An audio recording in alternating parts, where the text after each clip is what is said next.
ಎಲ್ಲರಿಗೂ ನಮಸ್ಕಾರ. ಮಹರ್ಷಿ ಪತಂಜಲಿಯವರ 14ನೇ ಸೂತ್ರ ಸ ತು ದೀರ್ಘಕಾಲ ನೈರಂತರ್ಯ ಸತ್ಕಾರ ಸೇವಿತೋ ದೃಢಭೂಮಿ ಎನ್ನುವ ಒಂದು ಸೂತ್ರವನ್ನು ನಾವು ಪದಶಃ ಅರ್ಥದೊಂದಿಗೆ ಅರ್ಥ ಮಾಡಿಕೊಳ್ಳೋಣ. ಸ ತು ಅಂದರೆ ಆ ಅಭ್ಯಾಸವು, ದೀರ್ಘಕಾಲ ಅಂದರೆ ದೀರ್ಘಕಾಲದವರೆಗೆ, ನೈರಂತರ್ಯ ಅಂದರೆ ನಿರಂತರವಾಗಿ, ಅಂದರೆ ಯಾವುದೇ ವಿರಾಮವಿಲ್ಲದೆ ನಾವು ಆ ಕೆಲಸವನ್ನು ಮಾಡುವುದು. ಸತ್ಕಾರ ಒಂದು ಯಾವುದೇ ಕೆಲಸವನ್ನು ನಾವು ಬಹಳ ಗೌರವದಿಂದ ಭಕ್ತಿಯಿಂದ ಮಾಡಿದಾಗ ಅದರಲ್ಲಿ ನಾವು ಬಹಳಷ್ಟು ಯಶಸ್ಸನ್ನು ಗಳಿಸಲಿಕ್ಕೆ ಸಾಧ್ಯವಾಗುತ್ತೆ. ಅದೇ ರೀತಿಯಾಗಿ ಆ ಸೇವಿತ ಅಂದರೆ ಆಚರಿಸಲ್ಪಟ್ಟಾಗ, ದೃಢಭೂಮಿ ಅಂದರೆ ಒಂದು ದೃಢವಾದ ನೆಲೆ, ಸ್ಥಿರ ಆಧಾರದ ಮೇಲೆ ನಾವು ಒಂದು ಕಾರ್ಯವನ್ನು ಕೈಗೊಂಡ್ವಿ ಅಂತಂದು ಹೇಳಿದರೆ ಈ ಒಂದು ಕೆಲಸದಲ್ಲಿ ಯಶಸ್ಸನ್ನು ಗಳಿಸಲಿಕ್ಕೆ ಸಾಧ್ಯವಾಗುತ್ತೆ ಎನ್ನುವುದು ಈ ಒಂದು ನಮ್ಮ ಮಹರ್ಷಿ ಪತಂಜಲಿಯವರ 14ನೇ ಸೂತ್ರದಲ್ಲಿ ತಿಳಿಸಿಕೊಡುತ್ತದೆ. ಯಾವುದೇ ಒಂದು ಅಭ್ಯಾಸವನ್ನು ದೀರ್ಘಕಾಲದವರೆಗೆ ನಿರಂತರವಾಗಿ ವಿರಾಮವಿಲ್ಲದೆ ನಾವು ಬಹಳ ಗೌರವದಿಂದ ಭಕ್ತಿಯಿಂದ ಅದನ್ನು ಆಚರಿಸಲ್ಪಟ್ಟಾಗ ಆ ಒಂದು ಸ್ಥಿರವಾದ ಮನಸ್ಸು, ಸ್ಥಿರವಾದ ಒಂದು ನೆಲೆಯಿಂದ ನಾವು ಅದನ್ನು ಆಚರಿಸಿದಾಗ ಅದನ್ನು ನಾವು ಯಶಸ್ಸನ್ನು ಕಾಣಲಿಕ್ಕೆ ಸಾಧ್ಯವಾಗುತ್ತೆ. ಇದನ್ನು ಅಭ್ಯಾಸವು ದೀರ್ಘಕಾಲವಾಗಿರಬೇಕು, ನಿರಂತರವಾಗಿರಬೇಕು ಮತ್ತು ಭಕ್ತಿಯಿಂದ ಮಾಡಿದಾಗ ಮಾತ್ರ ಒಂದು ದೃಢವಾದ ಸ್ಥಿತಿಯನ್ನು ಪಡೆಯಲಿಕ್ಕೆ ಸಾಧ್ಯವಾಗುತ್ತೆ.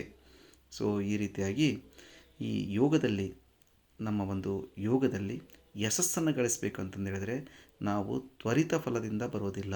ಇಮಿಡಿಯೇಟಾಗಿ ಬರಬೇಕು ಅಂದರೆ ಆಗೋದಿಲ್ಲ. ಒಂದು ದಿನದಿಂದ ಉತ್ಸಾಹದಿಂದಲೂ ಅಲ್ಲ, ಯಾವುದೇ ಒಂದು ದಿನದ ಉತ್ಸಾಹದಿಂದ ನಾವು ಅದನ್ನು ಯೋಗ ಮಾಡಿ ಅದನ್ನು ಯಶಸ್ಸನ್ನು ಗಳಿಸ್ತೇವೆ ಅಂತಂದು ಹೇಳಿದರೆ ಸಾಧ್ಯವಾಗೋದಿಲ್ಲ.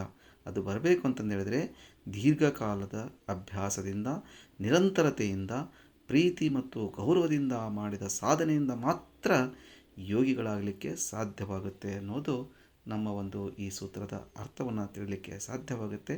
ಯಾವುದೇ ಒಂದು ಯೋಗದಲ್ಲಿ ಸ್ಪೆಷಲಿ ದೀರ್ಘಕಾಲವಾಗಿರಬೇಕು. ಅದು ಒಂದು ಯೋಗ ಜೀವನ ಯಾತ್ರೆ ಆಗಬೇಕು.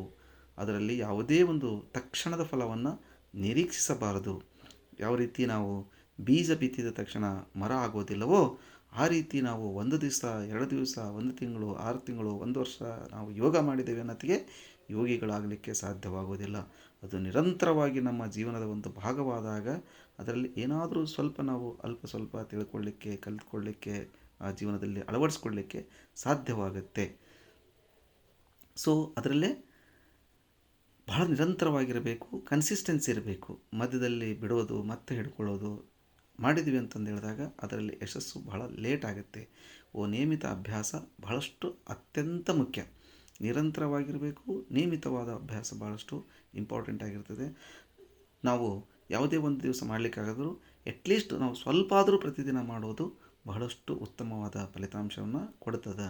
ಸೊ ಯಾವುದೇ ಒಂದು ಈ ಯೋಗದಲ್ಲಿ ನಾವು ಅದರ ಬಗ್ಗೆ ಸಂಪೂರ್ಣವಾದ ಗೌರವ ಮತ್ತು ಭಕ್ತಿ ಇರಬೇಕು.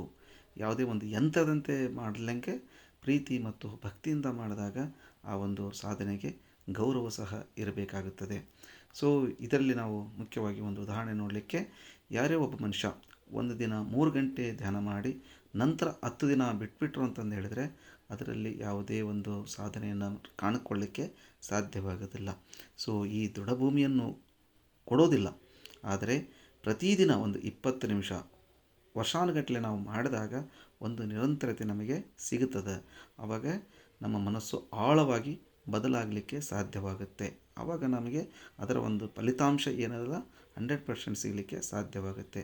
ಸೊ ಹೀಗೆ ಯೋಗದಲ್ಲಿ ವೇಗಕ್ಕಿಂತ ನಿರಂತರತೆ ಬಹಳಷ್ಟು ಮುಖ್ಯವಾಗಿರುತ್ತದೆ.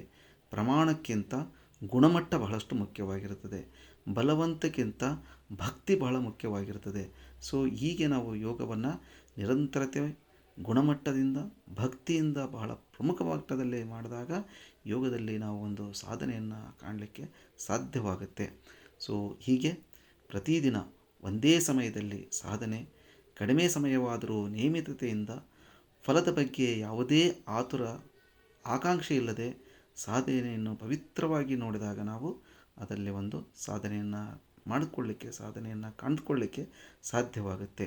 ಹೀಗೆ ನಮ್ಮ ಜೀವನದಲ್ಲಿ ನಿರಂತರ ಸಣ್ಣ ಪ್ರಯತ್ನಗಳು ನಮ್ಮ ಜೀವನವನ್ನು ಪರಿವರ್ತಿಸಲಿಕ್ಕೆ ಸಾಧ್ಯವಾಗುತ್ತೆ. ಆದರೆ ಪ್ರಯತ್ನ ನಿರಂತರವಾಗಿರಬೇಕು.